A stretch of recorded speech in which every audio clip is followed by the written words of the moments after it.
आज या संभाजीनगरात सुरुवात माननीय मुख्यमंत्री करतायत। दुर्दैव असं आहे की ज्या अब्दुल सत्तार मंत्री आहेत या राज्याचे, त्या अब्दुल सत्तार यांनी आपल्याला आठवत असेल की सुप्रियाताई सुळे जे आपल्या खासदार आहेत यांचा उल्लेख कशा पद्धतीने केला होता। मला आठवतं अब्दुल सत्तार ज्यावेळेस उद्धवजींच्या मंत्रिमंडळात होते त्यावेळेस भारतीय जनता पार्टीनं त्यांनी कोणत्या तरी शेतामध्ये हनुमानाच्याहून काय काय शिवीगाळ केली होती, ही मला असं वाटतं ही भारतीय जनता पार्टीनंच लोकांसमोर आणलेली होती। याच भारतीय जनता पार्टीचे एक नेते रावसाहेब दानवे जे राज्याचे नेते आहेत, त्यांनी जिथं आज मुख्यमंत्री लाडकी बहीण योजनेचा शुभारंभ करतायत त्याला, त्या गावाला, त्या शहराला पाकिस्तान संबोधलेलं आहे।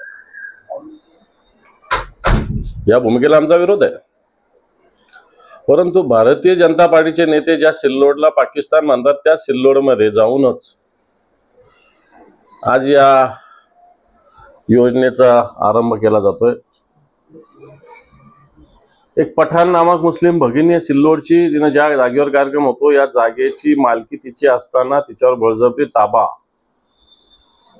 अब्दुल सत्तार यांनी घेतलेला आहे आणि पोलिसांनी सुद्धा न्यायालयाच्या निर्णयाला अधीन राहून कोणी तिथं इंटरफेअर करू नका असं सुचवल्यानंतर आता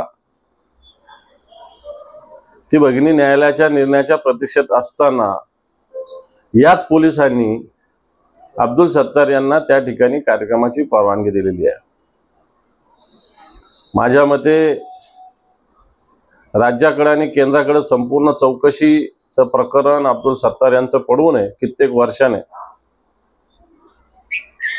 तिथले सामाजिक कार्यकर्ते त्यांच्या वैद्यकीय महाविद्यालयात चालू नसताना, हॉस्पिटल चालू नसताना कशा पद्धतीने दाखवलं जातं, कशा पद्धतीने वैद्यकीय महाविद्यालय सुरू करण्यासाठी जागा हडप केलेली आहे हे सांगत असताना, लाडकी बहीण करत असताना अब्दुल सत्तार हे मुख्यमंत्र्याचे लाडके भाऊ झाले की लाडके मंत्री झाले की लाडके मित्र झाले। जे जनतेवर अन्याय करणारे, हिंदुत्वाच्या विरोधात गरळ ओकणारे आणि आणखी 4 दिवसापूर्वीच इम्तियाज जलील यांची अधिकृत त्यांनी भेट घेतली। जर आमच्यासारख्या एखाद्याने भेट घेतली असती तर भारतीय जनता पार्टीने बोंबा मारल्या असत्या महाराष्ट्रात, हिरवं हे ते सगळं बोललं असतं। आणि यांच्याच सरकारमधले मंत्री इम्तियाज जलील यांची भेट घेतात।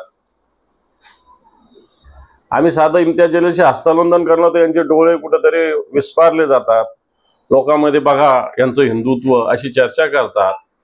आणि मग अब्दुल सत्तार आणि इम्तियाज जलील भेटतात, हे भारतीय जनता पार्टीला चालतं।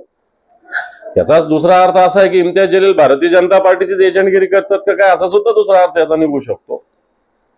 आपण अशा स्थितीमध्ये आज मुख्यमंत्री येत असताना मुख्यमंत्र्यांनी आपल्या महाराष्ट्राचा एक तरुण याने ऑलिम्पिकमध्ये कांस्य पदक मिळवलं, स्वप्नील। या स्वप्नीलनं कांस्य पदक मिळवलं, त्याला 1 कोटी रुपये सरकारने घोषणा केली, चांगली गोष्ट आहे। परंतु या स्वप्नीललाच ऑलिम्पिकला जाताना 25 लाख रुपये त्याचे रायफल, पिस्टल, काय काय त्याला जे काही लागतात ते घेण्यासाठी देण्याचं आश्वासन दिलं होतं।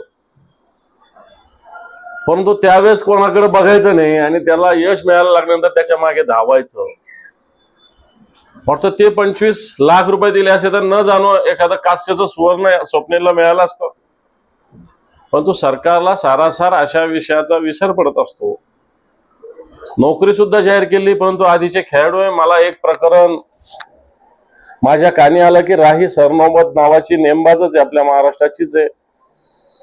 हिनं आशिया चषकात 2दा सुवर्ण पदक मिळवलं, कॉमनवेल्थ मध्ये सुवर्ण पदक मिळवलं, तिला नोकरीची घोषणा झाली।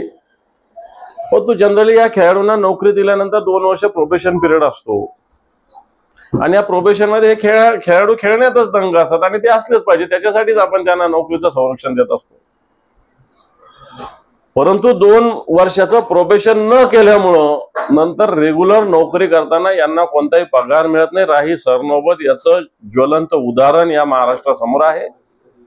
आणि म्हणून या नोकरीच्या खेळाडूंना नुसत्या घोषणा न ठरता वाटतं त्यांना या अटी सवलतीमध्ये सुद्धा, अटी शर्तीमध्ये सुद्धा सवलत देण्याची आवश्यकता आहे. नाही तर राही सरनोबतचं उदाहरण आहे, 6 वर्षाने तिला पगार नाही असं कानावर आलेलं आहे. मी माहिती घेतली विभागाकडून, 6 वर्ष झाले हिला पगार सुद्धा मिळाला नाही राही सरनोबतला. आपण स्वप्नीलचं असं होऊ नये याची खबरदारी सरकारने घ्यावी. आज अशा वेगवेगळ्या बातम्या येतात की सगळे विकास कामं बंद करून मंत्रालयामध्ये सचिव सगळ्या बैठका घेतात, सगळ्या डिपार्टमेंटचे विकास कामं बंद आहेत, सगळ्या योजना देणं बंद आहे आणि सगळा निधी हा लाडकी बहीण योजनेला द्यायचं एक सरकारने ठरवलेलं आहे. माझं मत आहे लाडकी बहीण योजना निश्चित करावी, परंतु करत असताना आज राज्यातले विकास कामं ठप्प आहेत. 82 चे 1.25 लाख कोटी रुपयाचे कामं काढलेले आहेत. MSRTC कडून पण तसंच केलेलं आहे, वेगवेगळ्या विभागाकडून, नगर विकासचं तसंच आहे. आणि असं असताना ही सगळी कामं थांबवून या सरकारने लाडकी बहीणकडे निधी वळता केलाय. मला असं वाटतं एकीकडे 1,500 रुपये द्यायचे आणि एकीकडे या राज्यातल्या जनतेच्या प्रत्येकाच्या डोक्यावर 65,000 रुपयाचं कर्ज